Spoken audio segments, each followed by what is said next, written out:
Nangyari kay Matteo Guidicelli, viral. Hindi inaasahan ng marami ang nangyaring ito kay Matteo Guidicelli.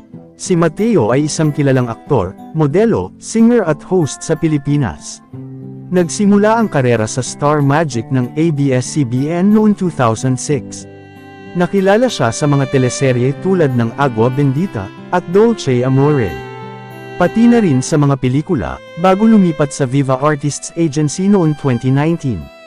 Napanood nga rin si Matteo sa seryeng Black Rider sa GMA.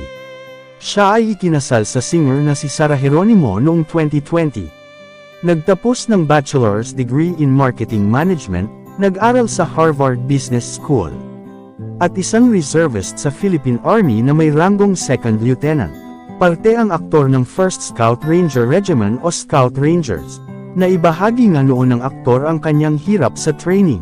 Aniya, 45-day Scout Ranger Orientation Course, sabi ng isang officer doon, magpastahan tayo. 5-day break ka na, gusto mo na umuwi. 2 days gusto ko na umuwi. Iyak ako ng iyak, araw-araw iyak, ano ba ito? Ngunit ano nga ba ang nangyari ngayon kay Matteo?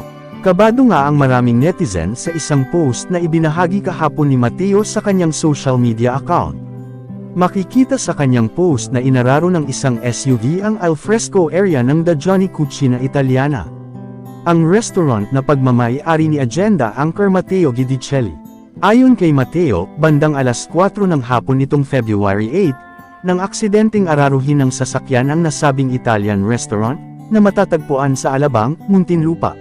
Sabi pa ng aktor TV host, wala na silang customer ng 1:30 ng hapon kaya nagpapasalamat silang walang nasaktan sa insidente.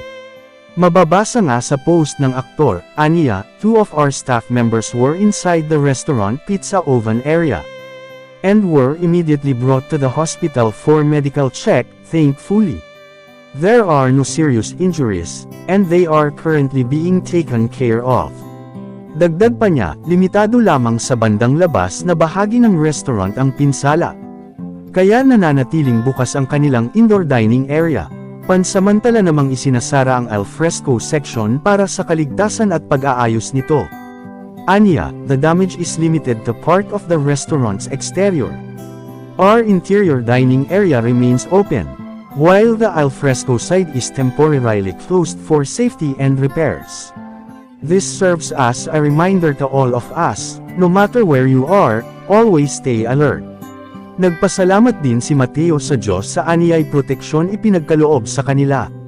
Above all, we thank the Lord for His protection. God was truly with us today.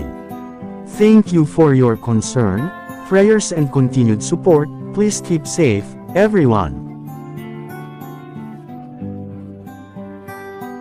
Maraming kapwa-artista nga ni Matteo ang nag-alala sa sinapit ng restaurant ng aktor. Komento nga nila,